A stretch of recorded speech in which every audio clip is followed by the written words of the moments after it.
Hi hello welcome to my channel. నా ఛానల్ని కొత్తగా చూస్తున్న వాళ్ళు ప్లీజ్ సపోర్ట్ చేసి మీ సపోర్ట్ని నాకు అందించండి. అలాగే సబ్స్క్రైబ్ చేసుకోకపోతే సబ్స్క్రైబ్ చేసుకోండి. ప్రేమ మధురిమ పార్ట్ 5 రచయిత వెన్నెల గారు. ఆఫీస్ నుండి ఇంటికి వచ్చిన మధు కనీసం ఫ్రెష్ కూడా అవ్వకుండా ఏం చేయాలా అని ఆలోచిస్తూ ఉంటుంది. వచ్చిన దగ్గర నుండి కనీసం మంచినీళ్ళు కూడా తాగకుండా ఏదో ఆలోచనలో పరధ్యానంగా ఉన్న మధువుని చూసి ఏమైంది దీనికి, ఎందుకు ఇంతలా ఆలోచిస్తుంది, అసలు మన లోకంలోనే లేనట్టుంది, ఆఫీస్లో ఏమన్నా జరిగిందా అని అనుకుంటుంది స్నేహ.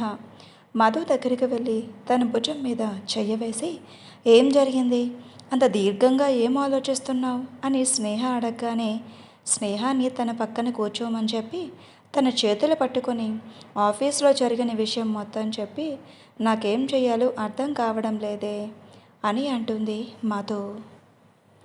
అంతా విన్న స్నేహ కళ్ళు రెండు పెద్దవి చేసి, ఏంటి, మీ మేనేజర్ ఒప్పుకోలేదని డైరెక్ట్గా ఒక్కదానివే మీ సార్ క్యాబిన్కి వెళ్ళావా? వెళ్ళడమే కాకుండా నేను ఈ ప్రాజెక్ట్లో వర్క్ చెయ్యను అని ధైర్యంగా చెప్పావా? అసలే కోపిష్టి అయిన మీ బాస్ నీ మాటలు శాంతంగా విన్నాడా? నిన్ను ఏమీ అనకుండా వాళ్ళ మాటలు పట్టించుకోవద్దని సలహా ఇచ్చాడా? ఉండవే తల్లి, నువ్వు ఇచ్చిన షాకులకి నా తల గిర్రున తిరుగుతుంది. నువ్వు సింహం గృహలోకి వెళ్ళడమే ఆశ్చర్యం అయితే అతను నేను ఏమీ అనకపోవటం ఇంకా ఆశ్చర్యం. నువ్వు మీ బాస్ గురించి ఇచ్చిన బిల్డప్కి, నువ్వు చేసిన దానికి ఈ పాటికే నీకు ఫైరింగ్ ఆర్డర్ ఇచ్చి ఉండాలి. ఆయన అంత శాంతంగా మాట్లాడాడు అంటే ఏంటి సంగతి? విషయం ఏదో తేడా కొడుతుందే అని అల్లరిగా అడుగుతుంది స్నేహ. నీ మోహం, నువ్వు నీ పిచ్చి ఆలోచనలు. నేను మా సార్ని చూడటమే ఇదే మొదటిసారి. ఆయన అసలు విషయం వదిలేసి ఏదేదో మాట్లాడతావేంటి అని అనగానే, పిచ్చి మొహమా, దీనికే ఇంత ఆలోచించాలా? ఆయన మీ రిషిషా చెప్పింది కరెక్టే కదా. ఎవరో ఏదో అంటారు అని మనకు వచ్చిన మంచి అవకాశాన్ని మనం వదులుకోకూడదు. ఆయన మన ఎదురుగా మాట్లాడకుండా మన వెనక అనేవాళ్ళ మాటలు విని నీ జాబ్ని వదులుకుంటావా అని అడుగుతోంది స్నేహ. ఆ జాబ్ కోసం నువ్వు ఎంత కష్టపడ్డావో నీకు తెలియదా? అలాంటిది ఇప్పుడు నీ తప్పు ఏమీ లేకుండా ఎవరో ఏదో అంటారు అని దాన్ని వదులుకుంటావా? ఆయన నువ్వు పనిచేసే కంపెనీ ఇండియాలోనే టాప్ 10 కంపెనీలలో ఒకటి. అక్కడ జాబ్ దొరకటమే ఒక అదృష్టం. అలాంటిది ఏదో ఒక పిచ్చి కారణం చేత జాబ్ వదులుకుంటావా? ఒకసారి ఈ జాబ్ వదులుకుంటే మళ్ళీ అలాంటి కంపెనీలో నీకు జాబ్ వస్తుందా చెప్పు? పిచ్చి పిచ్చి ఆలోచనలు మానే. ఎవరి మాటలు పట్టించుకోవాల్సిన అవసరం లేదు. ఈ ప్రాజెక్ట్లో నీ టాలెంట్ ఏంటో, నీ వర్క్ స్ట్రెంత్ ఏంటో అందరికీ తెలుస్తుంది. అప్పుడు ఆటోమేటిక్గా వాళ్ళ నోరులే మూతపడతాయి అని స్నేహ అనగానే, అదే ఆలోచిస్తున్నానే, నాకు ఏం చెయ్యాలో అర్థం కాలేదు, అందుకే నిన్ను అడిగాను. పోనీ ఈ ప్రాజెక్టు నుండి తప్పుకుందామంటే మా సార్ అస్సలు ఒప్పుకోవటం లేదు. ఎందుకు ఒప్పుకోవాలి? ఆయనేమి అల్లాటప్ప కంపెనీ రన్ చేయట్లేదు. అంత పెద్ద కంపెనీకి సీఈఓగా ఉన్నాడు అంటే అతను ఇలాంటివి ఎన్ని చూసి ఉంటాడు? ఆయన మీ సారు కరెక్ట్గానే చెప్పారే. మీ సార్ చెప్పిన మాటలు విన్న నాకు ఆయన మీద రెస్పెక్ట్ ఇంకా పెరిగింది. ఇంకా ఏమీ ఆలోచించకుండా రేపొద్దున్నే మామూలుగానే ఆఫీస్కి వెళ్ళు. ఇప్పుడు ఇక పద. వచ్చిన దగ్గర నుండి కనీసం మంచినీళ్ళు కూడా తాగకుండా తెగ ఆలోచిస్తూ ఉన్నావు. ముందు ఫ్రెష్ అయ్యిరా, డిన్నర్ చేద్దాం అని మధుని వాష్రూమ్లోకి తోస్తుంది. ఫ్రెష్ అయి వచ్చిన మధు డిన్నర్ చేసి ఇక ఎటువంటి ఆలోచనలు పెట్టుకోకుండా తెల్లవారి ఆఫీస్కి వెళ్ళి ప్రాజెక్ట్లో వర్క్ చేయాలి అని నిర్ణయించుకుంటుంది. సిరి ఇంకా బాను స్కూటర్ మీద సూపర్ మార్కెట్కి వెళ్తూ ఉంటారు. వీళ్ళ కొంత దూరం వెళ్ళాక అక్కడ పోలీస్ వాళ్ళు కొంతమందిని ఆపి చెకింగ్ చేస్తూ ఉంటారు. వీళ్ళ స్కూటీ కూడా ఆపి లైసెన్స్ కూడా, స్కూటీ పేపర్స్ అడిగేసరికి వీళ్ళ దగ్గర ఏవి ఉండవు. బాను హడావిడి చేయటం వలన తొందరలో మర్చిపోతారు. కొంత దూరం వచ్చాక గుర్తు వచ్చిన తిరిగి వెళ్ళటం దేనికిలే, ఇక్కడే కదా అని వెళ్ళిపోతారు. సిరి రోజు కారులోనే కాలేజ్కి వెళ్తుంది. స్కూటీ పెద్దగా యూజ్ చేయదు. సూపర్ మార్కెట్ దగ్గరే కదా అని స్కూటీ మీద వస్తారు. కానిస్టేబుల్ పేపర్స్ ఏమీ లేవు అని స్కూటీని పక్కకు ఆపమని అడిగితే, సార్ మా ఇల్లు ఎక్కడే సార్ అని సిరి చెప్తూ ఉంటుంది. ఇల్లు ఎక్కడే అయినా పేపర్స్ మీ దగ్గర ఉండాలి కదమ్మా. రేపు స్టేషన్కి వచ్చి పేపర్స్ చూపించి స్కూటీ తీసుకువెళ్ళండి. సిరి ఎంత చెబుతున్నా కానిస్టేబుల్ వెనకపోతూ ఉంటే బానుకి ఏం చేయాలో తెలియక ఆలోచనలో ఉండగా పొద్దున్న టీవీలో చూసిన న్యూస్ గుర్తుకొస్తుంది. వెంటనే బానుకి ఏదో ఐడియా తట్టినట్టు కొంచెం కోపంతో కానిస్టేబుల్ దగ్గరకు వెళ్ళి, ఏంటి కానిస్టేబుల్ ఇది, మేమెవరో నీకు తెలుసా? మమ్మల్ని ఇక్కడ ఆపావని మీ సార్కే తెలిస్తే మీ ఉద్యోగాలు ఏమైపోతాయో తెలుసా అని కొంచెం గట్టిగా అనటంతో కానిస్టేబుల్ బాను ప్రవర్తనకి భయంతో ఏ సార్ గురించి మాట్లాడుతుంది, అసలు వీళ్ళు ఎవరా అని చూస్తూ ఉంటాడు. కానిస్టేబుల్ ఆలోచించడం చూసి, మేము ఎవరా అని చూస్తున్నావా? అంతా ఆలోచించకు, నేను ఏసీపీ సూర్య సార్ మరదల్ని అని అనగానే కానిస్టేబుల్ ఒక్కసారిగా ఆవకైతే కళ్ళు తెరిసిన సిరి బుర్ర గిర్రున తిరుగుతుంది. అక్కడికి కొంత దూరంలోనే నిలబడి అక్కడ ఇన్స్పెక్టర్తో మాట్లాడుతూ ఉంటాడు మన ఏసీపీ సూర్య. నైట్ ప్రాజెక్ట్లో ఇన్వాల్వ్ అవ్వాలని నిర్ణయించుకొని ప్రశాంతంగా నిద్రపోయిన మధు తెల్లవారి తొందరగా లేచి గుడికి వెళ్ళి వచ్చి ఆఫీస్కి వెళ్ళడానికి రెడీ అవుతూ ఉంటుంది. అప్పుడే నిద్ర లేచి స్నానం చేసి వచ్చిన స్నేహ, ఏంటే పొద్దున్నే నేను నిద్ర లేచేటప్పటికి లేవు, ఎక్కడికి వెళ్ళావు? అయినా అప్పుడే ఎక్కడికి రెడీ అయిపోయావు? కనీసం నైటు నిద్రపోయాయినవా లేదా అని అనగానే స్నేహాన్ని చూసి, చాలా థ్యాంక్స్ స్నేహ, ఏం చెయ్యాలో అర్థం కాని స్థితిలో ఉన్న నాకు చాలా మంచి అడ్వైస్ ఇచ్చి నేను జాబ్ వదులుకోకుండా సహాయం చేశావు. నీ సలహా వల్లే నేను సరైన నిర్ణయం తీసుకున్నాను. అందుకే పొద్దున్నే గుడికి వెళ్ళి వచ్చాను. నీకు ఎన్ని థ్యాంక్స్లు చెప్పినా తక్కువే అని అనగానే, ఏంటి పొద్దున్నే పొగడ్తల ప్రోగ్రాం పెట్టావు? నేను నీ ఫ్రెండ్ని, నీకేదో కొంచెం మంచి విషయాలు చెప్పినంత మాత్రాన నేను ఏదో గొప్పదాన్ని అయిపోను.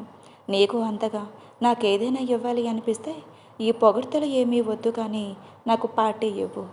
నన్ను ఐస్ క్రీమ్ పార్లర్కి తీసుకువెళ్ళి నాకు ఇష్టమైన ఐస్ క్రీమ్ ఇప్పించు చాలు అని అంటుంది.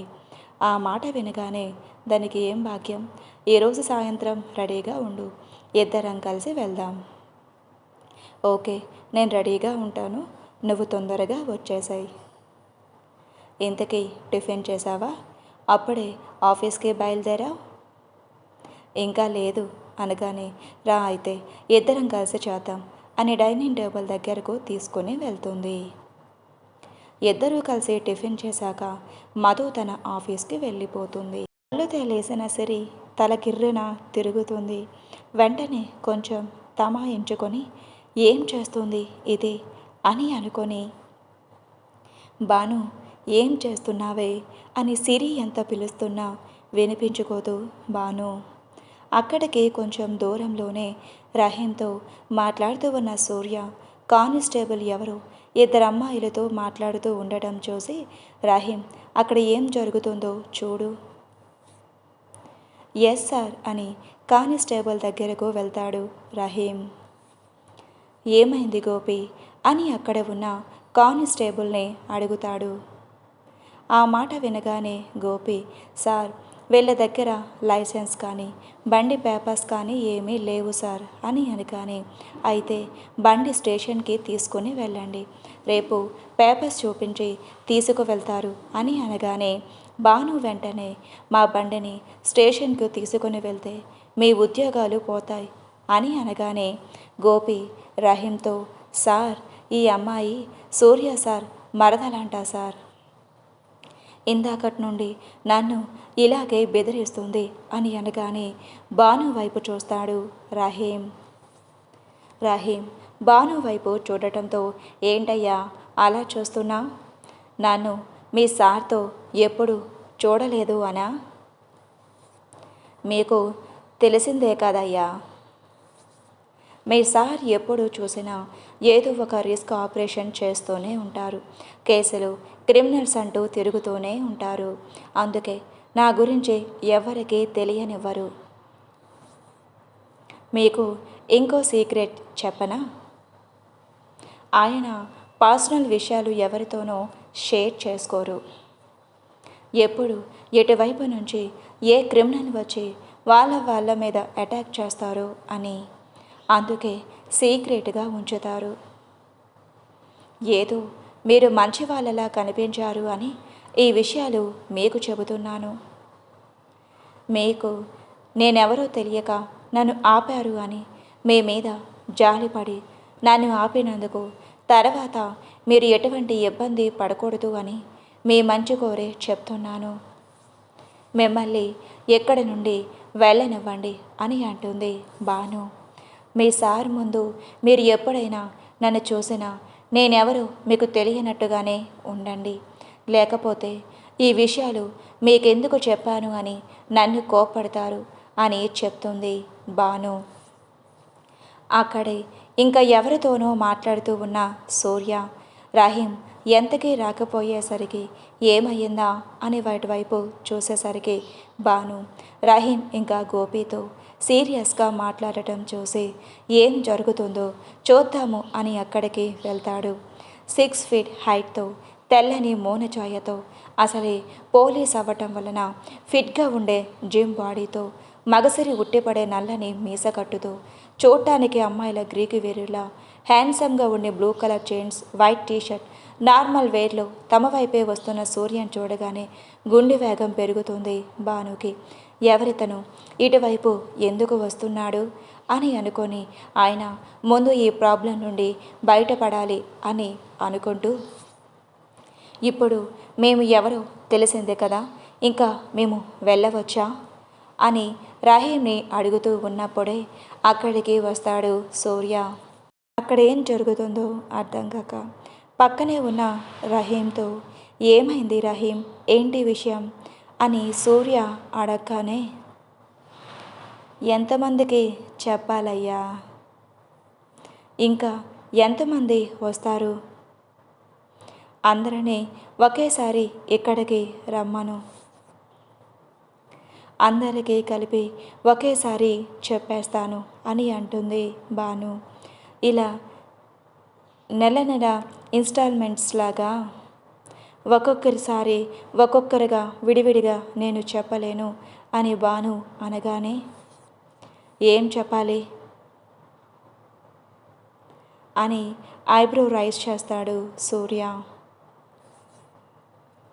నేను మీ ఏసీపీ సూర్య సార్కి మరదల్ని అని, మాకు మా పెద్దవాళ్ళు పెళ్ళి ఫిక్స్ చేశారు అని, తొందరలోనే నేను ఆయనకి కాబోయే భార్యని అని, నన్ను ఇలా ఆపితే ఆయన కోపానికి మీరు గురి అవుతారు అని అనగానే ఒక ఎంత షాక్కి గురైన సూర్య పెదవులపై అరనవ్వు ఒక సెకండ్ అలా విరిసి అలా మాయమవుతుంది.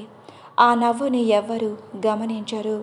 తన ఎదుట ఎవరు ఉన్నారో కూడా తెలుసుకోకుండా తన పాటికి తను చెప్పుకుంటూ పోతున్న భానుని ఒకసారి పైనుండి కింద వరకు దీక్షణంగా చూస్తాడు. చిన్ని నుదురు, మీనాల్లాంటి కళ్ళు, పచ్చని మోనిఛాయ, సంపంగి లాంటి ముక్కు, దొండపండు లాంటి ఎర్రని పదాలు, చిన్ని గడ్డం, శంఖాల్లాంటి మెడ, నిండైన వంపు సొంపుల కారు మేఘాల్లాంటి నల్లని కురులు, అమాయకమైన మొహం, blue and white mixing colour చూడీదార్లు, చూడటానికి సాగర కన్యలా ఉంటుంది భాను. నేను మీ సార్కి కాబోయే భార్యని అని అంటున్న భాను వైపే స్వర అన్నీ మర్చిపోయి చూస్తున్న సూర్యాని చూసి అక్కడే ఉన్న రహీం ముసిముసిగా నవ్వుకుంటారు. ఇంతకీ ఎవరు ఆ అమ్మాయి? వర్క్ తప్ప ఏ అమ్మాయిని తల ఎత్తి కూడా చూడని మా సార్ చూపుని తన వైపుకి తిప్పుకుంది. చూస్తూ ఉంటేనే తొందరలోనే మాకు మేడం అయ్యేటట్టుగా ఉంది అని అనుకుంటాడు రహీం. సార్ ఏం చేయమంటారు అని అడుగుతున్న గోపి ప్రశ్నకు ఈ లోకంలోకి వచ్చిన సూర్య సమాధానం చెప్పేలోపే ఇంకా ఏం చేయమంటారు అని అతన్ని అడుగుతున్నావు ఏంటయ్యా? ఎప్పటిదాకా నేను చెప్పేది అర్థం కాలేదా? మీ సార్కి ఫోన్ చేసి మీరు ఇలా మమ్మల్ని ఇబ్బంది పెడుతున్నారు అని చెప్పమంటావా అని బెదిరించటంతో ఫోన్లో ఎందుకు మేడం, డైరెక్ట్గానే చెప్పండి అని గోపి అనగానే, అంటే ఆయనకి ఏం పని లేదు అనుకుంటున్నావా? ఎప్పుడు పడితే అప్పుడు ఎక్కడ పడితే అక్కడికి రావటానికి? ఇప్పుడు నేను ఫోన్ చేసిన ఆయన ఎక్కడికి రాలేరు. ఆయనకి అంత టైం కూడా లేదు. కొన్ని రోజుల్లో మా ఎంగేజ్మెంట్ జరగబోతుంది. ఆ పనుల్లో కొంచెం బిజీగా ఉన్నారు అని అంటుంది భాను. నేను కూడా ఇప్పుడు నా ఎంగేజ్మెంట్ కోసం షాపింగ్ చేయటానికే వెళ్తున్నాను. నువ్వు ఇలా మధ్యలో నన్ను ఆపేశావు. నువ్వు ఇలా నన్ను ఆపావు అని మీ సార్కి తెలిస్తే నిన్ను ఏం చేస్తారో నువ్వు ఊహించను కూడా ఊహించలేవు. అంత ఇష్టం నేనంటే. తనకి కాబోయే భార్యని నువ్వు ఇలా ఇబ్బంది పెట్టావు అని తెలిస్తే మిమ్మల్ని నేను ఏం చెయ్యమని చెబితే అది చేస్తారు. ఎప్పటికైనా నేను ఎందుకు చెబుతున్నానో ఎప్పటికైనా మీకు అర్థమయ్యింది కదా. ఇక మమ్మల్ని వదిలేస్తే మీ సార్కి నీ గురించి రికమెండ్ చేసి నీకు ప్రమోషన్ ఇప్పిస్తాను అని అనగానే అప్పటి వరకు బొమ్మల పక్కన నిలబడి ఉన్న సిరికి భాను మాటలకి మైండ్ బ్లాస్ట్ అయినంత పని అవుతుంది. అసలు ఏం మాట్లాడుతుంది ఇది? దేనికైనా అర్థమవుతుందా? అనవసరంగా ఏదేదో వాగి పోలీసులతో పెట్టుకుంటుంది. దేని పర్యవసానం ఎలా ఉంటుందో కూడా ఇది ఊహించట్లేదు. ఇది దీని మాటలతో అందరినీ కొంప ముంచేటట్టుగా ఉంది అని అసహనంగా అనుకుంటూ, ఏయ్ భాను ఆగవే అని భానుని వెనక్కి లాగుతుంది. నువ్వేమంటున్నావో కనీసం నీకైనా అర్థమవుతుందా అని తనకి మాత్రమే వినిపడేలా అంటుంది. కానీ భాను సిరి మాట అసలు వినిపించుకోదు. తన ఫ్లోలో తను చెప్పుకుంటూ పోతుంది. అంతలో సూర్య స్కూటీ కీస్ తీసుకొని గోపి చేతికి ఇస్తూ బండిని స్టేషన్కి తీసుకొని వెళ్ళు, రేపు వచ్చి పేపర్స్ చూపించి కలెక్ట్ చేసుకుంటారు అని అనగానే, ఓయ్ ఓయ్ ఏం చేస్తున్నావయ్యా నువ్వు అని సూర్య మీదకే వెళ్తుంది భాను. ఏసీపీ మరదలిపైనే నువ్వు ఇలా పేపర్స్ లేకుండా బయట తిరిగితే మిగిలిన వాళ్ళు కూడా ఇలాగే చేస్తారు. అందుకే మన బాధ్యత మనం నిర్వర్తించాలి కదా అని అనగానే, ఎలా అయితే ఇప్పుడు నేను షాపింగ్కి ఎలా వెళ్ళాలి అని అంటుంది భాను.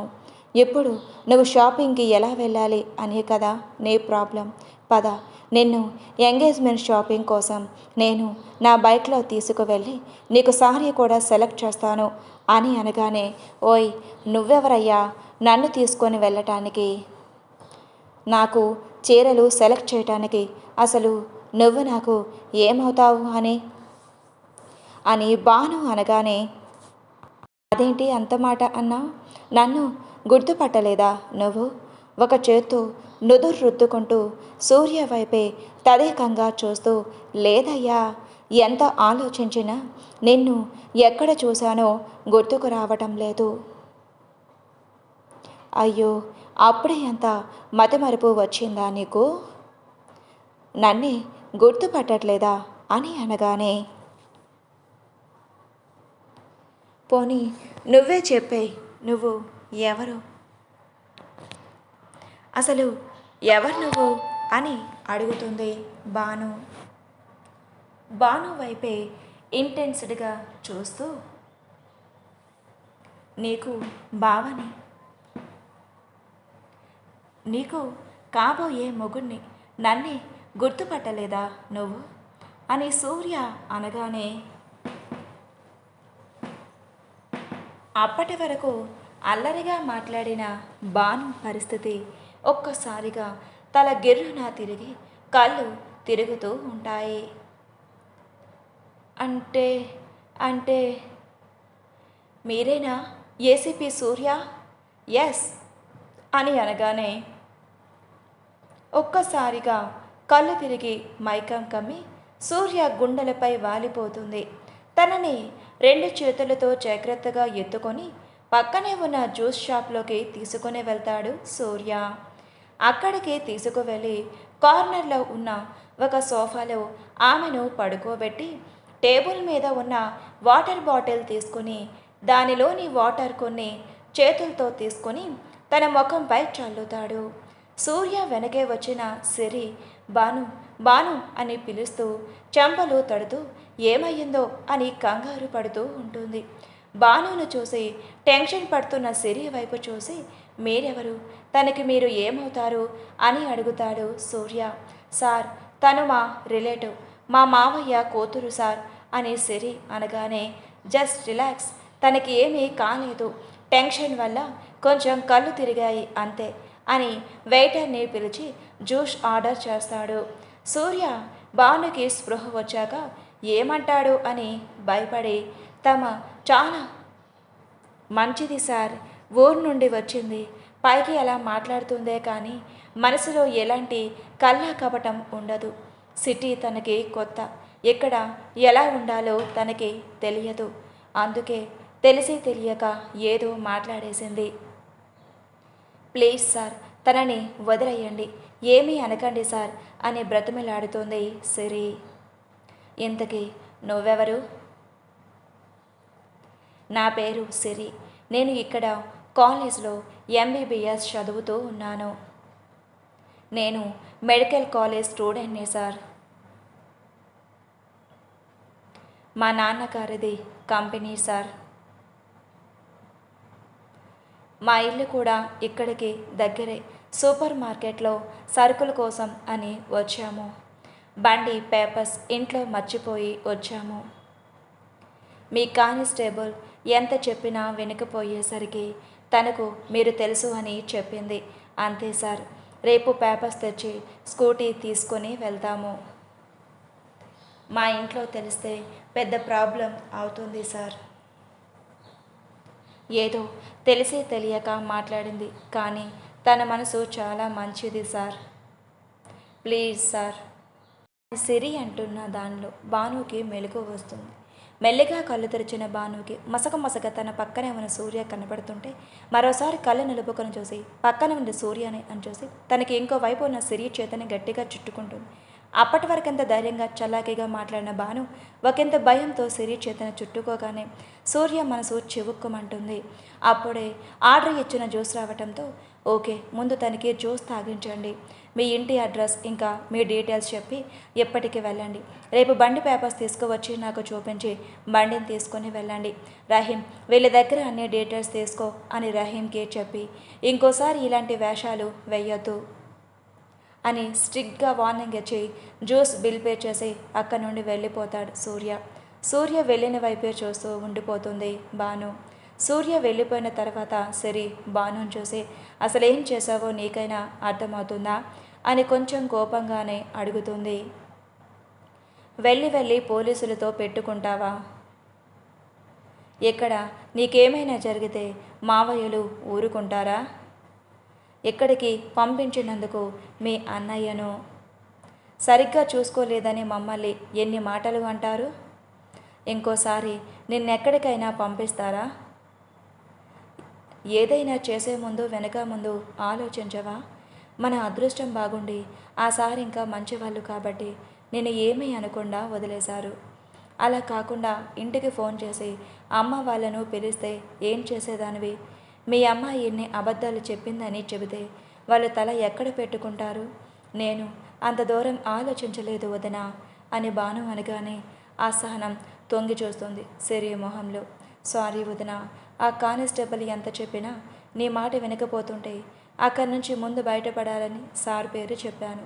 అంతే తప్ప ఇంకే ఉద్దేశం కాదు అని అంటుంది భాను.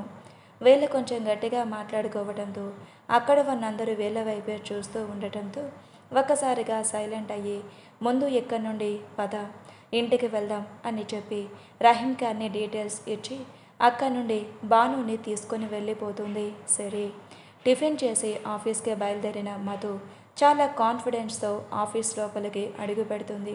వైట్ కలర్ అంబ్రెల్లా డ్రెస్లో హెయిర్ అంతా లూజ్గా వదిలేసి జస్ట్ చిన్న ఫ్లక్కర్ పెట్టి వదిలేస్తుంది.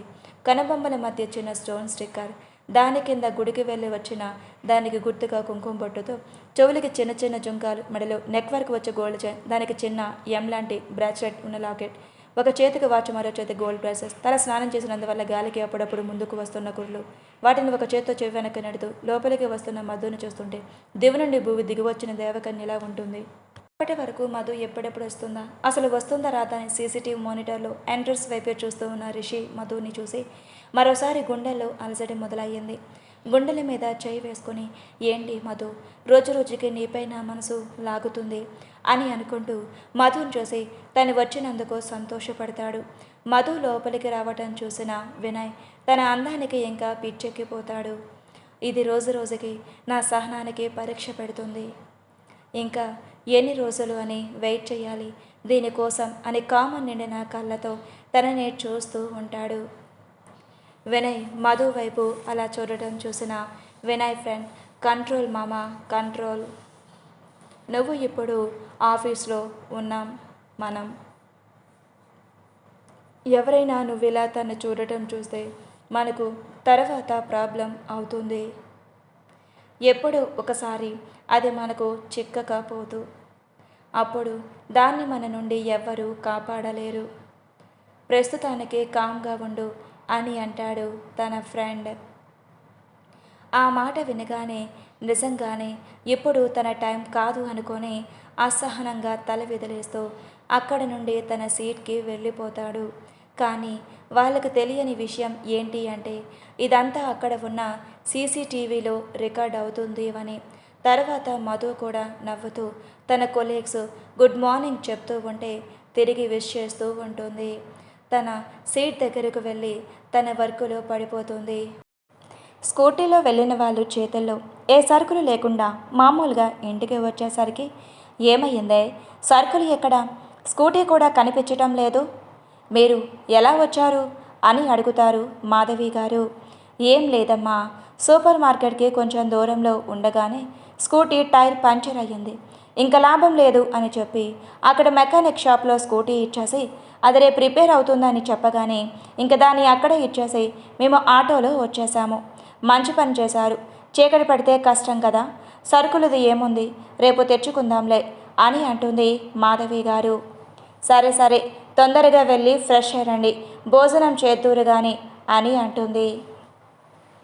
సరే అని ఇద్దరూ కలిసి పైకి వెళ్ళిపోతారు. పైకి వెళ్ళిన తర్వాత కూడా సిరి ఒక్క మాట కూడా మాట్లాడదు. సిరి ముందు ఫ్రెష్ అప్ అయి కిందకు వచ్చేస్తుంది. తర్వాత బాను ఫ్రెష్ అయి నైట్ డ్రెస్ వేసుకుని డిన్నర్ చేయటానికి కిందకి వస్తుంది. డైనింగ్ టేబుల్ దగ్గర కూడా ఎవరు ఏమీ మాట్లాడుకోకుండానే సైలెంట్గా భోజనం చేసి మళ్ళీ పైకి వెళ్ళిపోతారు. ఏమైంది వీళ్ళకి ఇంత సైలెంట్గా ఉన్నారు? బాను ఎప్పుడు ఇంత సైలెంట్గా ఉండదే, ఏమైనా జరిగిందా ఏంటి అని మనసులోనే అనుకుని ఏమీ అయి ఉండదులే, ఏదైనా జరిగితే మనకు చెప్తారు కదా, ఏదో అలసిపోయి ఉంటారులే అని అనుకుంటారు మాధవి గారు. సిరి రూమ్లోకి రాగానే సారీ వదిన, సారీ ఇంకెప్పుడు అలా చెయ్యను అని సిరి చేతులను పట్టుకుని బ్రతిమిలాడుతుంది బాను. బాను అమాయకపు మొహం చూసి కరిగిపోయిన సిరి, అన్ని వేళలా అల్లరి మంచిది కాదు బాను, ఎందుకు చెప్తున్నానో అర్థం చేసుకో, ఈవేళ కొంచెంలో తప్పించుకున్నాం, కాలం అన్ని వేళలా మనకి కలిసి రాదు, మంచి కోసమే చెప్తున్నాను, నిన్ను తప్పు పట్టాలని కాదు, ఆ సార్ మంచివారు కాబట్టి సరిపోయింది, లేకపోతే ఏమయ్యేదో ఒక్కసారైనా ఆలోచించావా అని అనునయంగా సిరి చెప్తూ ఉంటే కొంచెం గిల్టీగా అనిపించింది భానుకి. సారీ వదిన, ఇంకెప్పుడు అలా చెయ్యని వదిన అని అనగానే చిన్న పిల్లల చెవులు పట్టుకుని సారీ చెప్తున్న భాను మొహం చూసి నవ్వేస్తుంది సిరి. సర్లే, ఇంకెప్పుడు అలా చేసి ఎవరిని ఇరకాటంలో పెట్టకు, ఇక పడుకుందాం పద అని చెప్పి ఇద్దరూ కలిసి బెడ్ దగ్గరకు వెళ్ళిపోతారు. థ్యాంక్ యూ వదిన, థ్యాంక్ యూ అని సిరి క్షమించటంతో ప్రశాంతంగా నిద్రపోతుంది భాను. అందరూ నైట్ భోజనాలు దగ్గర కూర్చొని ఉంటారు. ఇంతలో రఘురాం గారు, అభి, భాను అక్కడ ఎలా ఉంది, ఎక్కడికి ఎప్పుడు వస్తుంది అని అడుగుతారు. భాను బాగానే ఉంది నాన్న, నేను ఫోన్ చేస్తూనే ఉన్నాను, ఇంకో 4-5 రోజుల్లో వచ్చేస్తుంది, నేనే వెళ్ళి తీసుకొని వస్తాను అని అనగానే ఇంకా ఆ విషయం వదిలేసి ఊర్లో విషయాల గురించి కాసేపు మాట్లాడి అక్కడితో భోజనాలు ముగించి అందరూ ఎవరి గదుల్లోకి వాళ్ళు వెళ్ళిపోతారు. వర్క్ చేసుకుంటున్న మధు దగ్గరికి ప్యూన్ వచ్చి రిషి సార్ పిలుస్తున్నారు మేడం అని చెప్పి వెళ్ళిపోతాడు. సార్ నన్ను పిలవటం ఏంటి అని ఒక ఇంత ఆశ్చర్యానికి గురి అవుతుంది మధు. వెంటనే తన చైర్ నుండి లేచి రిషి క్యాబిన్ వైపు భయంగానే అడుగులు వేస్తుంది.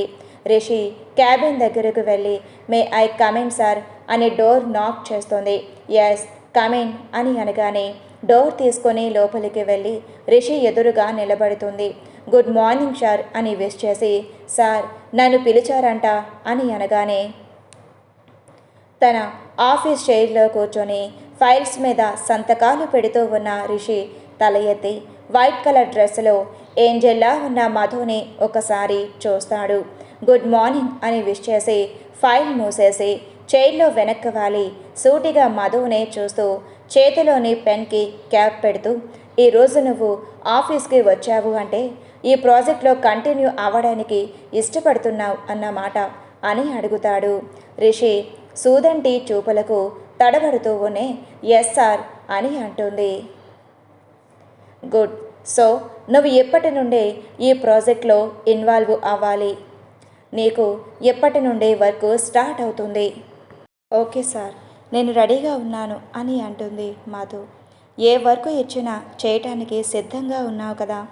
ఎస్ సార్, మరోసారి ఆలోచించుకో, ఒక్కసారి ఒప్పుకుంటే తిరిగి నువ్వు నో చెప్పడానికి అవకాశం ఉండదు. మధు రిషి ఎందుకు అలా అడుగుతున్నాడా అని ఆలోచిస్తూనే ఎస్ సార్ అని అంటుంది మధు. ఓకే అయితే ఈ పేపర్స్ మీద సైన్ చెయ్యు అని తన ముందు ఒక ఫైల్ ఉంచుతాడు రిషి. ఓకే సార్ అని అవి ఏం పేపర్స్ అని చూసిన మధుకి అవి ప్రాజెక్ట్కి సెలెక్ట్ చేసిన ఎంప్లాయీస్ లిస్ట్ అని, దానిలో ఎవరెవరివి ఏ వర్క్ ఎలర్ట్ చేశారు, వారు అందరూ ఆ వర్క్ చేయటానికి ఒప్పుకున్నారు అని, దానికి సంబంధించిన ఫైల్ అని పూర్తిగా చదవకుండానే సైన్ చేస్తుంది. మధు సైన్ చేసిన పేపర్స్ చేతిలోకి తీసుకున్న రిషి వాటిని తిరిగేసి చూస్తూ అంతా చదివే సైన్ చేశావా అని అడగగానే ఎస్ సార్ అని అంటుంది. రిషి మధు వైపు సూటిగా చూస్తూ సో ఎప్పటి నుండి నువ్వు నాకు ఈ ప్రాజెక్టు పూర్తయ్యే వరకు అసిస్టెంట్గా పనిచేయటానికి ఒప్పుకుంటున్నావు అన్నమాట. రిషికి అసిస్టెంట్ అనగానే మధు ఒక్కసారిగా తెల్ల మొహం వేసుకొని చూస్తుంది. ఏంటి అలా చూస్తున్నావు, ఇప్పుడేగా సైన్ చేశావు అని అనగానే సార్ మీరేమంటున్నారు అసలు, మీకు అసిస్టెంట్గా నేను వర్క్ చేయటం ఏంటి అని అనగానే రిషి ఒక్కసారిగా ఐబ్రో రైస్ చేసి ఇప్పుడేగా దీనికి ఒప్పుకున్నట్లుగా సైన్ చేశావు అని అనగానే సార్ నేను చూడలేదు సార్ అని అంటున్న మధుతో సి మిస్ మధురిమ, నేను ముందే అడిగాను నువ్వు ఇక్కడికి వచ్చావంటే ఏ వర్క్ చేయటానికి అయినా సిద్ధంగా ఉన్నావు కదా అని, అందుకు ఒప్పుకొనే కదా సైన్ చేశావు ఆయన నాకు అసిస్టెంట్గా చేయడం నీకేంటి ప్రాబ్లం? దానికోసం ఎక్స్పీరియన్స్ పర్సన్ చాలామంది మీ దగ్గర ఉన్నారు సార్. నేనెందుకు? నీకు ముందే చెప్పాను, నీ టాలెంట్ చూసే నేను ఇందులో ఇంక్లూడ్ చేశాను అని. ఇక ఎక్స్పీరియన్స్ అంటావా? వర్క్ చేస్తేనే కదా ఎక్స్పీరియన్స్ వచ్చేది. అందుకే నేను నా అసిస్టెంట్గా అపాయింట్మెంట్ చేసుకున్నాను అని అంటాడు. ఈ రోజు నుండి ఈ ప్రాజెక్ట్లో వర్క్ చేసేవారందరూ ప్రతిరోజు తమ వర్క్ పూర్తి చేసి నీకు సబ్మిట్ చేస్తారు. దాంట్లోని ఎర్రర్స్ కరెక్ట్ చేసి నువ్వు నాకు దాన్ని సబ్మిట్ చేయాలి అని అంటాడు. సార్ అని ఒక్కసారిగా నోరు తెరుస్తుంది మధు. ఈ రోజు నుండి ఇదే నీ వర్క్. ఇప్పుడు వెళ్ళి ఈ ప్రాజెక్ట్కి సెలెక్ట్ అయిన వారందరూ కాన్ఫరెన్స్ హాల్లోకి రమ్మని చెప్పు. Now you can go now అని కంచు కంఠంతో అంటాడు. ఇక చేసేదేం లేక ఎస్ సార్ అని చెప్పి అక్కడి నుండి మౌనంగా వెళ్ళిపోతుంది. సూర్య స్టేషన్లో వర్క్ పూర్తి అయ్యాక ఇంటికి వెళ్ళిపోతాడు. ఒక్కసారి ఫ్రెష్ అప్ అయి వచ్చి బెడ్ మీద కూర్చున్న సూర్యకి నేను మీ సూర్య సారి కాబోయే భార్యని అని చెబుతున్న భాను అందమైన రూపమే కళ్ళ ముందు మెదులుతూ ఉంటుంది. ఎంత మెదడు ఆలోచించవద్దు అనుకున్నా మనసు మాత్రం తన వైపే పరుగులు తీస్తుంది. ఇంతకీ రహీం నుండి ఫోన్ రావడంతో తిరిగి ఈ లోకంలోకి వచ్చి ఫోన్ లిఫ్ట్ చేసి హలో రహీం అనగానే, సార్ మత్తు మాఫియాకి సంబంధించిన మైకేల్ ఇంకా రాకీ ఇద్దరు అండర్ గ్రౌండ్కి వెళ్ళిపోయారు సార్ అని చెప్తారు. ఓకే, వాళ్ళు మనకి దొరకనప్పుడు ఇలా జరుగుతుందని మనం అనుకున్నదే కదా, అయినా వాళ్ళ స్థావరాల మీద ఒక కన్ను వేసి ఉంచండి అని చెప్పి ఫోన్ పెట్టేస్తాడు. ఫోన్ పెట్టేసిన తర్వాత నిన్న టీవీలో న్యూస్ రాకముందే ఏం జరిగిందో ఒక్కసారిగా మళ్ళీ గుర్తు తెచ్చుకుంటాడు సూర్య. రాకీ ఫోన్ని ట్యాప్ చేసిన తర్వాత అతని ఫోన్లో ఫాలో అయిన ఇన్ఫార్మర్ చెప్పిన సమాచారంతో ఆ రోజు ఏదో పెద్ద డీల్ జరగబోతుందని తెలుసుకుంటాడు సూర్య. దాంతో తమ టీం అందరినీ అలర్ట్ చేసి వాళ్ళ మీద అటాక్ చేస్తాడు. మెయిన్ డీల్ జరుగుతున్న దగ్గరికి సూర్య ఇంకా రహీం కొంతమంది స్టాఫ్తో వెళ్ళగా మిగిలిన వాళ్ళు రాకీ వాళ్ళ ఇతర స్థావరాల మీద కూడా అటాక్ చేయమని చెప్తాడు.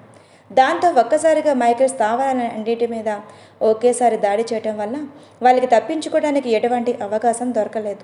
అంతేకాదు చాలా వరకు మొత్తం నిల్వలు మరియు అక్రమంగా తరలిస్తున్న మారణ ఆయుధాలు పోలీసు సొంతం చేసుకుంటారు. ఆ అటాక్లో చాలామంది రౌడీ షీటర్లు మరణించిన కొంతమంది రౌడీలు పోలీసులకు చిక్కిన మైకేల్ ఇంకా రాకీ తప్పించుకుంటారు. ఇప్పుడు వాళ్ళ కోసమే సర్చింగ్ మొదలుపెట్టారు పోలీసులు. అలా నిఘా పెట్టిన పోలీసుల ద్వారా తెలిసిన సమాచారం ఏంటంటే మైకేల్ ఇంకా రాకీ అండర్ గ్రౌండ్కి వెళ్ళిపోయారని, ప్రస్తుతానికి తమ యాక్టివిటీస్ని ఆపేశారని. అదే విషయం ఇప్పుడు రహీం ఫోన్ చేసి చెప్తాడు సూర్యకి. రిషి క్యాబిన్ నుండి తన సీట్లోకి వెళ్ళిన మధు ప్యూన్ చేత ఈ ప్రాజెక్ట్ సెలెక్ట్ అయిన వాళ్ళందరినీ కాన్ఫరెన్స్ హాల్కి రమ్మని చెప్పమని చెప్పి పంపిస్తుంది. 10 మినిట్స్లో ఆ ప్రాజెక్ట్లో ఇంక్లూడ్ అయిన వాళ్ళందరూ ఆ కాన్ఫరెన్స్ హాల్లో అటెండ్ అవుతారు. అప్పుడే డోర్ తీసుకొని వచ్చిన రిషిని చూసి అందరూ ఒక్కసారిగా లేచి నిలబడతారు. అందరికీ గుడ్ మార్నింగ్ అని విష్ చేసి, ఈ ప్రాజెక్ట్లో మీ అందరిని నేను ఇంక్లూడ్ చేసుకున్నాను. ఈ రోజు నుండి మీ అందరూ నా అండర్లో పనిచేస్తున్నారు. అది మీ అందరి టాలెంట్కి ఒక పరీక్ష. ఈ ప్రాజెక్ట్ సరైన టైంలో పూర్తి చేస్తే మీ అందరికీ 3 మంత్స్ శాలరీ బోనస్గా ఇస్తానని అంటాడు సూర్య. అసలే రిషి కంపెనీ శాలరీస్ హై లెవెల్లో ఉంటాయి. ఇంకా బోనస్ అనేసరికి అందరూ వెలిగిపోతున్న మొహాలతో అందరూ వాళ్ళ సహాయ శక్తులు పనిచేస్తామని అంటారు. ఈ ప్రాజెక్ట్కి నాకు అసిస్టెంట్గా మిస్సెస్ మధురిమ వర్క్ చేస్తుంది. సో ఈ రోజు నుండి మీరు అందరూ చేసిన వర్క్ని మధురిమకి సెండ్ చేస్తే తను అందులో ఎర్రర్ని క్లియర్ చేస్తే నాకు అందజేస్తుంది అని అంటాడు. మధుని అసిస్టెంట్గా అపాయింట్ చేసుకున్నందుకు అందరూ ఒక్కసారిగా షాక్ అయి చూస్తూ ఉంటారు. ఒక్కొక్కరి ఎక్స్ప్రెషన్స్ గమనిస్తున్న Rishi, is that clear, any doubts else అని అడుగుతాడు. అక్కడ ఉన్న వాళ్ళు చాలామందికి ఎలాంటి ఎక్స్పీరియన్స్ లేని మధుని అసిస్టెంట్గా ఎందుకు సెలెక్ట్ చేశారు అని అడగాలి అని ఉన్నా కూడా రిషి కోపం సంగతి తెలిసి ఎవరికి వారు సైలెంట్ అయిపోతారు.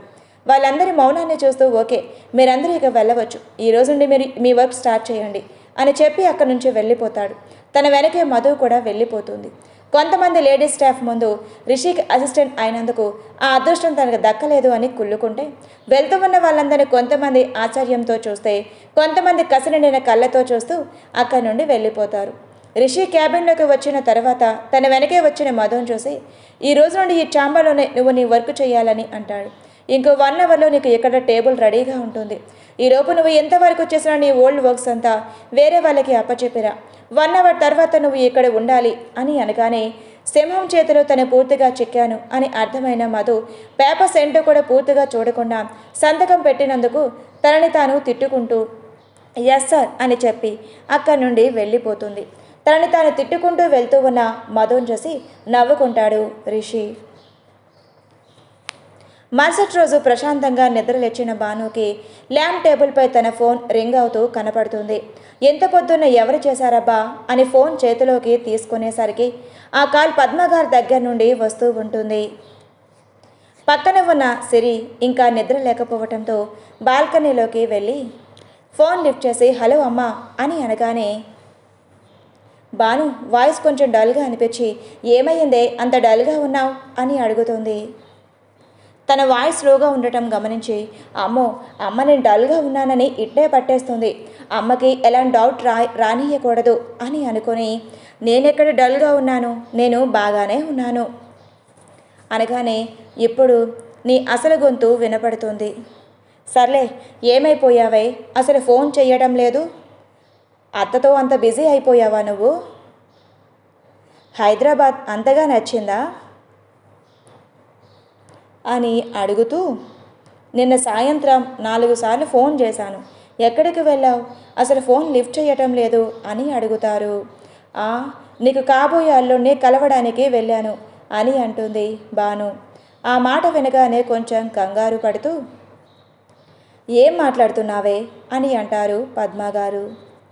నీకు మీ నాన్న పెదనాన్న సంగతి తెలుసు కదా, అక్కడ ఏమీ పిచ్చి పిచ్చి వేషాలు వేయటం లేదు కదా అని అనగానే అమ్మా ఆగు, టైం దొరికితే చాలు నాకు క్లాస్ తీసుకోవటానికి రెడీగా ఉంటావు. నువ్వేమంటావా అని నేను సరదాగా అన్నాను, అంతే కదా అని మరొక్కసారి అడిగి నువ్వు ఒక్కసారిగా ఆ మాట అనగానే నాకు ఇక్కడ గుండె జారిపోయింది. అలాంటిదేమీ లేదు, ప్రశాంతంగా ఉండు. ఇంతకీ అక్కడ అందరూ బాగానే ఉన్నారు కదా అని అడుగుతుంది భాను. అందరూ బాగానే ఉన్నారు. నిన్న రాత్రి మీ పెదనాన్న నీ గురించి అడిగి నువ్వు ఎప్పుడు వస్తావు అని కూడా అడిగారు.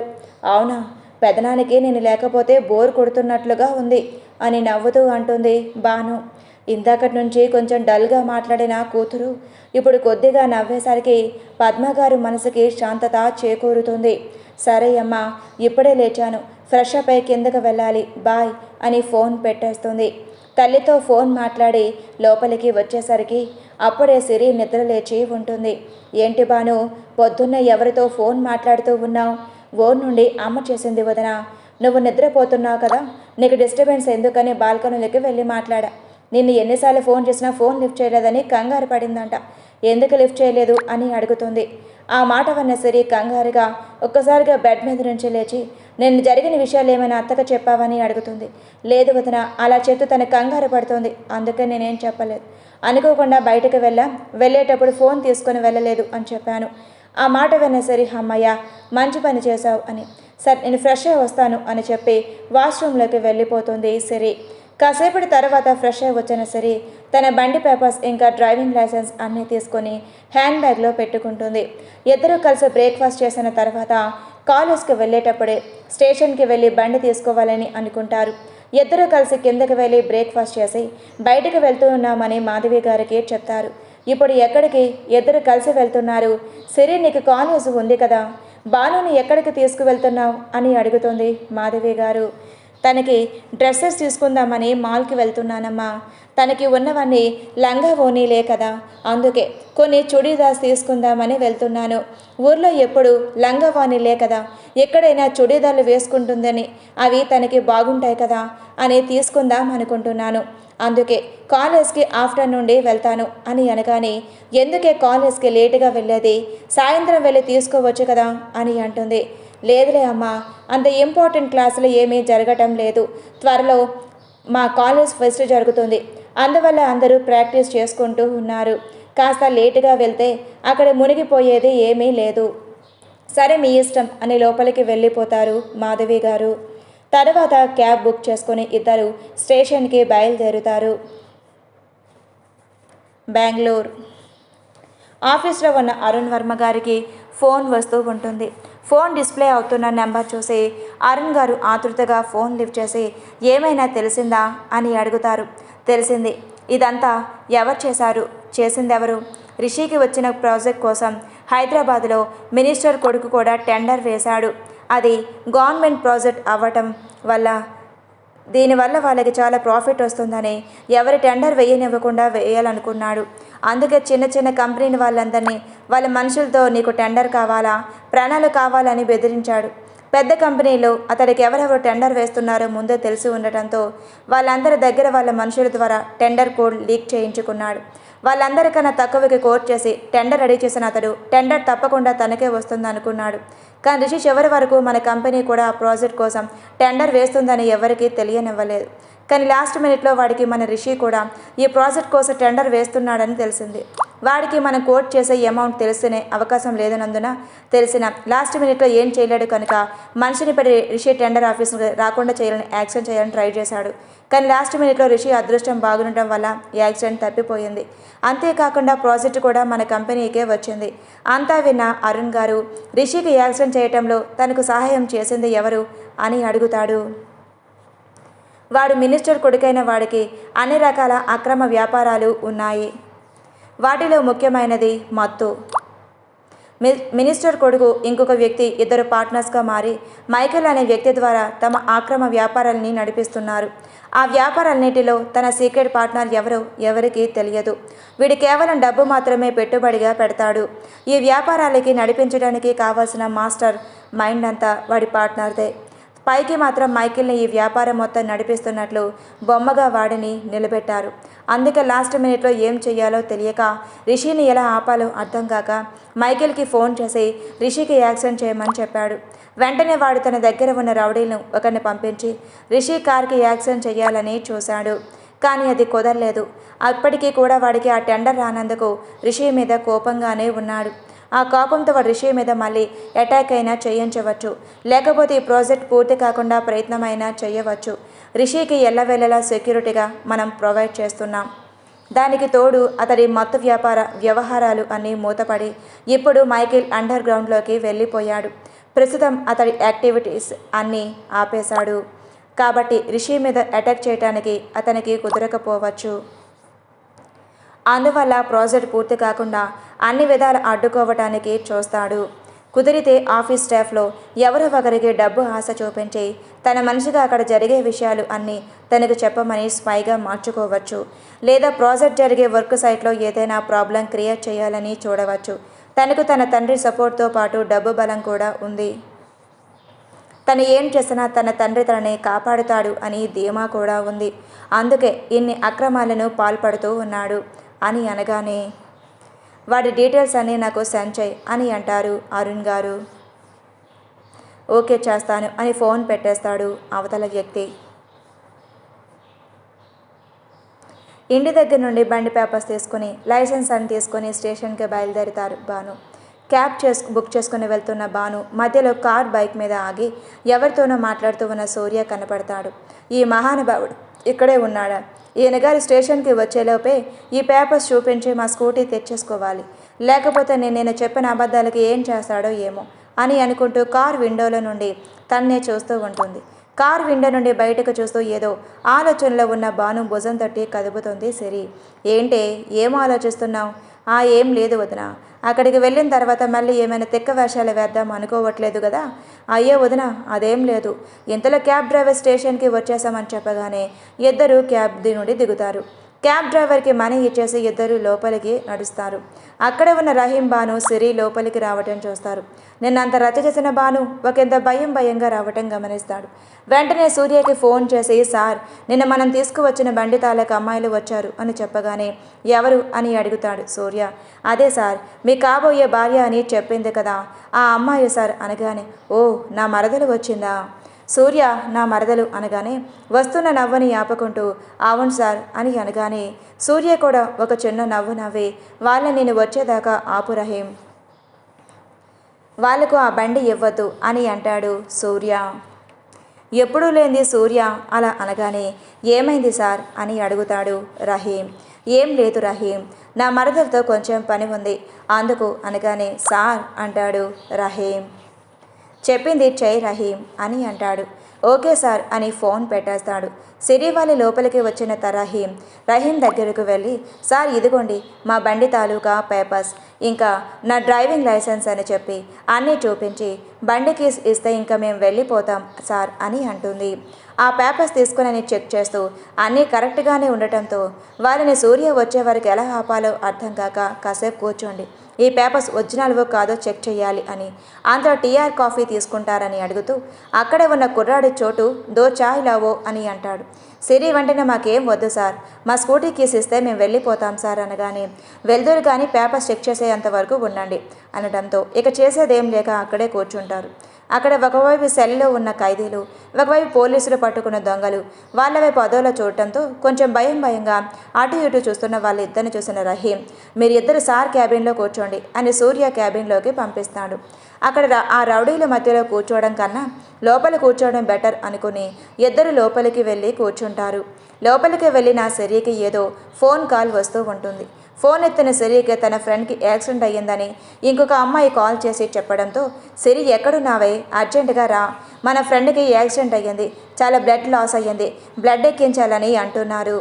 కానీ తన బ్లడ్ గ్రూప్ ఎక్కడా దొరకటం లేదు, నీది తనది ఒకే బ్లడ్ గ్రూప్ అని గుర్తొచ్చి నీకు చేస్తున్నాను, దాన్ని ఈ హాస్పిటల్లో జాయిన్ చేశాను, తొందరగా రా, తనకి ఇప్పుడు బ్లడ్ ఎక్కించడం చాలా అవసరం, షీ నీడ్స్ యువర్ హెల్ప్ అని అనటంతో ఏం చెయ్యాలో అర్థం కాక రహీంతో సార్ మా ఫ్రెండ్కి యాక్సిడెంట్ అయ్యిందంట సార్, నేను అర్జెంటుగా వెళ్ళాలి అనటంతో సరే మీరు వెళ్ళండి, తను ఉంటుంది అని అంటాడు రహీం. భానుని అక్కడ ఒక్కదాన్ని వదిలి ఎలా వెళ్ళాలో అర్థం కాక చూస్తూ ఉన్న సిరితో భాను వదినా నువ్వు వెళ్ళు, నేను సార్ వచ్చాక కలిసి స్కూటీ తీసుకొని వస్తాను, నువ్వు ఏమి ఇబ్బంది పడుకు వెళ్ళు అని అంటుంది భాను. ఇక చేసేదేం లేక సరే భాను జాగ్రత్తగా ఉండు, ఆ సార్తో మళ్ళీ ఏం పిచ్చిగా వాగకు, సార్ రాగానే పేపర్స్ చూపించి స్కూటీ తీసుకొని ఇంటికి వెళ్ళిపో, ఇంటి దారి తెలుసు కదా అని అడగటంతో తెలుసు వదినా, ఇప్పుడు వచ్చేటప్పుడు చూశాను కదా అని అనగానే ఇక చేసేదేం లేక సిరి క్యాబ్ బుక్ చేసుకొని హాస్పిటల్కి వెళ్ళిపోతుంది. ఇంకొక అరగంట గడిచిన తర్వాత వస్తాడు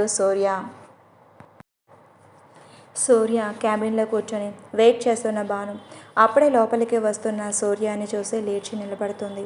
సూటిగా సూర్య కళ్ళలోకి చూడలేక తలదించుకుని నిలబడుతుంది భానుని చూస్తూ వచ్చిన సూర్య తన సీట్లో కూర్చొని సిట్ డౌన్ అని అంటాడు భానుతో. అయినా భాను కూర్చోకుండా సార్ స్కూటీకి సంబంధించిన పేపర్స్ అన్నీ ఇచ్చాం సార్, ఇంకా మా స్కూటీ కీస్ ఇస్తే నేను వెళ్ళిపోతాను సార్ అని అంటుంది భాను. కీసే కదా ఇస్తానులే అని నొక్కి పలికి ఆయన వచ్చి రాగానే అంత తొందర ఎందుకు అని అంటున్న సూర్య మాటలకు కళ్ళు తేలేసిన భాను అని నోరు తెరవగానే అదే స్కూటీ కీసే కదా ఇద్దాంలే, ఆయనే అంత తొందర ఏముంది, వెళ్దువులే, కాసేపు కూర్చో మరదలా అని అంటాడు సూర్య. మరదల అని ఎవరిని పిలుస్తున్నాడో అర్థం కాక కంగారుగా అటు ఇటు చూస్తుంది భాను. అటు ఇటు తల తిప్పిన చూసిన భానుకి తన తప్ప అక్కడ ఎవరూ లేకపోవటంతో సూటిగా సూర్యని చూస్తుంది. అతడి కళ్ళల్లో కనపడుతున్న చిలిపితనానికి ఒక్క క్షణం మైమర్చి తలదించుకుంటుంది. రాక నా మరదల స్టేషన్కి వచ్చింది, జ్యూస్ కానీ కూల్ డ్రింక్ కానీ తాగి వెళ్తూ కూర్చో అని అంటాడు భానుతో. నేను తను చేసిన పనికి సూర్య ఇప్పుడు రివెంజ్ తీర్చుకుంటున్నాడు అని అనుకుంటుంది భాను. ఏం మాట్లాడకుండా సైలెంట్గా నిలబడి ఉన్న భానుతో ఎంతసేపు నిలబడతావు, కాళ్ళు నొప్పులు పడతాయి, నా మరదలకి కాళ్ళు నొప్పులు వస్తే నేను తట్టుకోలేను, కూర్చో అని అనగానే ఆ వాయిస్లోని గంభీరతను టక్కుమని కుర్చీలో కూర్చుంటుంది. సార్ ప్లీజ్ సార్, నిన్నేదో తెలియక అల్లరి నోటి దురద వల్ల ఏదో వాగాను, సారీ సార్ ప్లీజ్, కీస్ ఇస్తే నేను వెళ్ళిపోతాను అని అంటుంది భాను.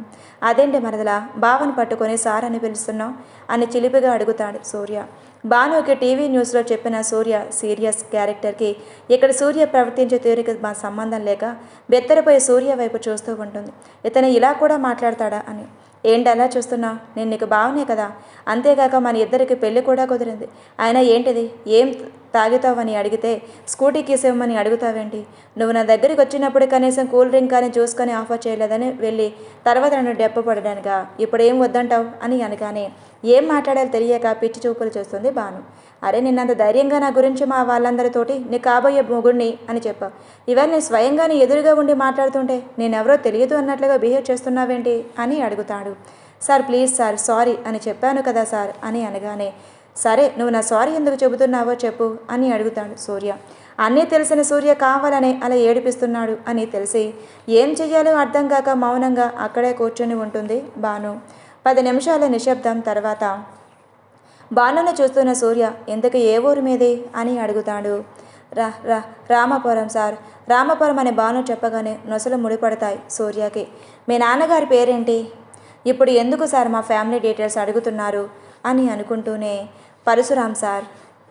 మీ ఇంట్లో ఎవరెవరు ఉంటారు, మా పెదనాన్న పెద్దమ్మ వాళ్ళ అబ్బాయి అభిరామ్, ఇంకా మా నాన్న అమ్మ నేను ఉంటాం సార్. మా పెదనాన్న వాళ్ళ అమ్మ ఇక్కడే వర్మ కంపెనీలో వర్క్ చేస్తుంది. మీ నాన్న పెదనాన్న ఏం చేస్తూ ఉంటారు? ఊళ్ళో వ్యవసాయం చేస్తారు సార్. మరి మీ అన్నయ్య? మా అన్నయ్య కూడా ఆధునిక పద్ధతిలో వ్యవసాయం చేస్తూ ఆర్గానిక్ పంటలు పండిస్తాడు.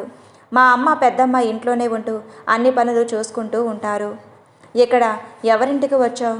మా అత్తయ్య వాళ్ళింటికి వచ్చాను సార్. నేను హైదరాబాద్కి రావటం ఇదే మొదటిసారి సార్.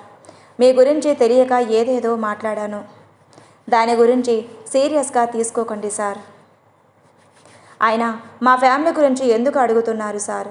మా ఫ్యామిలీలో ఎవరికైనా ఈ విషయం తెలిస్తే నా తాట తీస్తారు. ప్లీజ్ సార్, చిన్నపిల్లలని వదిలేయండి సార్. ఇంకెప్పుడు ఇలా చెయ్యను అని బ్రతిమలాడుతోంది భాను. నువ్వు చిన్నపిల్లవేంటి? పెళ్ళిడికొచ్చావు. మీ వాళ్ళు నాతో నీ పెళ్ళి కూడా కుదుర్చారు కదా, ఇంకా నువ్వు చిన్నపిల్లవేంటి అని అడుగుతాడు సూర్య. తాను ఎంత బ్రతిమలాడిన సూర్య వదడు అని అర్థమైన భాను ఏం చేయాలో తోచక అలానే చూస్తూ ఉండిపోతుంది. అందరి గురించి అడిగాను కానీ ఎందుకే నీ గురించి చెప్పలేదు? నీ పేరేంటి అని అడుగుతాడు సూర్య. సార్, నా పేరుతో పనే ముందులే సార్ అని అంటుంది భాను. అరే, కాబోయే భార్య పేరు కూడా తెలియకుండా పెళ్లి చేసుకుంటే అందరూ నన్ను ఏమనుకుంటారు చెప్పు? మా ఇంట్లో వాళ్ళకి కూడా పెళ్ళికి ముందే నీ గురించి చెప్పాలి కదా, అందుకే అడుగుతున్నాను. నీ పేరేంటో చెప్పు సార్ అని బిక్కుమొహం వేసుకొని చూస్తుంది భాను. చెప్పు మరదలా, చెప్పు, నీ పేరేంటో చెప్పు. చెప్పకపోతే ఇక్కడి నుంచి నువ్వు ఇంచు కూడా కదలలేవు. ఎంతసేపైనా ఇక్కడ ఇలాగే కూర్చొని ఉంటావు. ఇక చేసేదేం లేక నా పేరు భాను సార్, పూర్తి పేరు భానుమతి అని అంటుంది. భాను అని మృదువుగా మనసులోనే అనుకుంటూ చక్కని పేరు అని అనుకుంటాడు సూర్య. పేరుకు తగ్గట్టే అల్లరి కూడా చేస్తుంది అని మనసులోనే అనుకుంటాడు. ఏం చదువుకున్నావు? ఊర్లోనే 10th వరకు చదువుకున్నాను. తర్వాత పక్కన ఉన్న టౌన్లో ఇంటర్ డిగ్రీ పూర్తి చేశాను. ఇప్పుడు ఏం చేస్తున్నావు? ఇంట్లోనే ఉంటాను సార్. ఇంకా ఏం అడుగుతాడు అని దీనంగా చూస్తూ ఉంటుంది భాను. కానీ భాను రూపాన్ని తన మనసులో నిలుపుకుంటాడు Surya. Please like and subscribe for more videos. Story ఎలా ఉందో కామెంట్లో చెప్పడం మాత్రం మర్చిపోవద్దు. మళ్ళీ నెక్స్ట్ పార్ట్లో కలుద్దాం. Thank you.